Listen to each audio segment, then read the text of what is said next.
In credit, the Presidential Enabling Business Environment Council kicked off its third National Annual Action Plan in 2018 in a bid to minimize difficulties facing MSMEs in paying taxes, moving goods across the country, or registering businesses. The impact of these programs in growing the MSMEs and the local petty traders that is encouraging more people to look forward to the next 4 years with hope and confidence. In Abuja, Muplang. Electronic transaction in Nigeria hits more than 34 million naira in the first quarter of the year, and 300 microfinance banks lose their licenses in Ghana. Let's join Rachel Shaibu for details of these and more on Business News. A warm welcome to Business News. More than 558 million electronic payment transactions valued at 34.02 trillion naira were recorded in selected banks across the country in the first quarter of this year. The National Bureau of Statistics, NBS, said this in a report on selected banking sector data, sectoral breakdown of credit, e-payment channels and staff strength data at the weekend.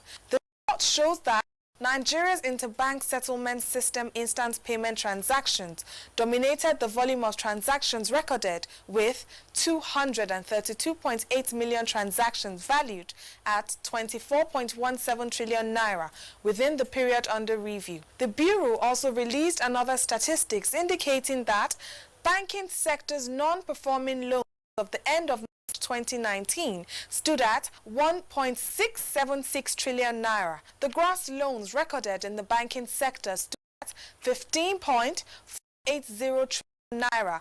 The loans after specific provisions stood at 30.739 trillion naira in the period under review. Meanwhile, the Bank of Ghana has revoked the licenses of 347 insolvent microfinance firms.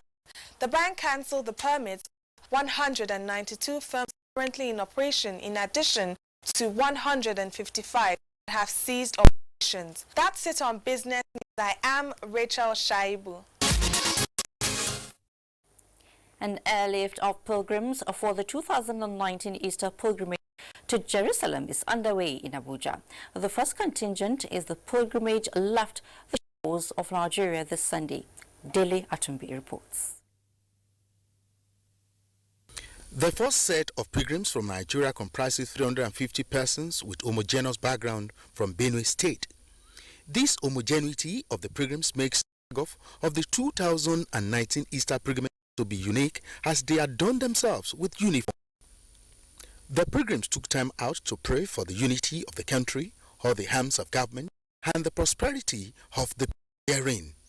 The church needs to engage the nation in a more positive, aggressive, and play a more central role, lifting Nigeria out of where it is right now.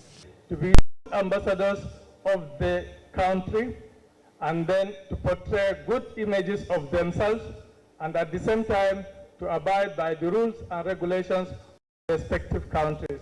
The pilgrims are expected back in Nigeria after the 8 days of spiritual exercise. In Abuja, Dele Atumbi, NTA News.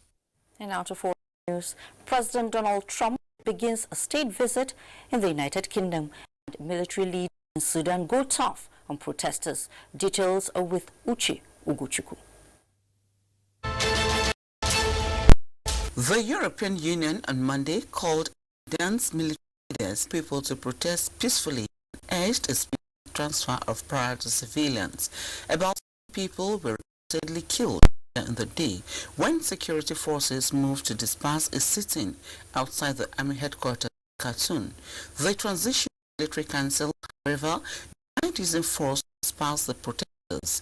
They followed the course of talks between the Transitional Military Council and opposition groups on the establishment of an interim government. From Algeria comes the report that the Constitutional Council has postponed the presidential elections scheduled for prolonging the country's transition after President Abdelaziz Bouteflika resigned 2 months ago.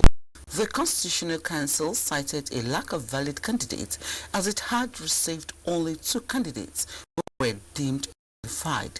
And Britain rolled out royal red carpet for U.S. President Donald Trump at the start of his 3-day visit on Monday.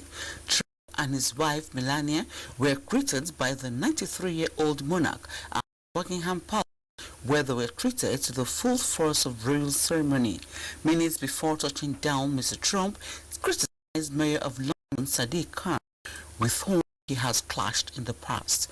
Talks between Trump and outgoing Prime Minister Theresa May will begin on Tuesday, with the pair expected to discuss climate change and Chinese technology further worldwide. Uche, NTA News. From foreign to sports, Nigeria's Super Eagles resumed training in Asaba, Delta State, ahead of the 32nd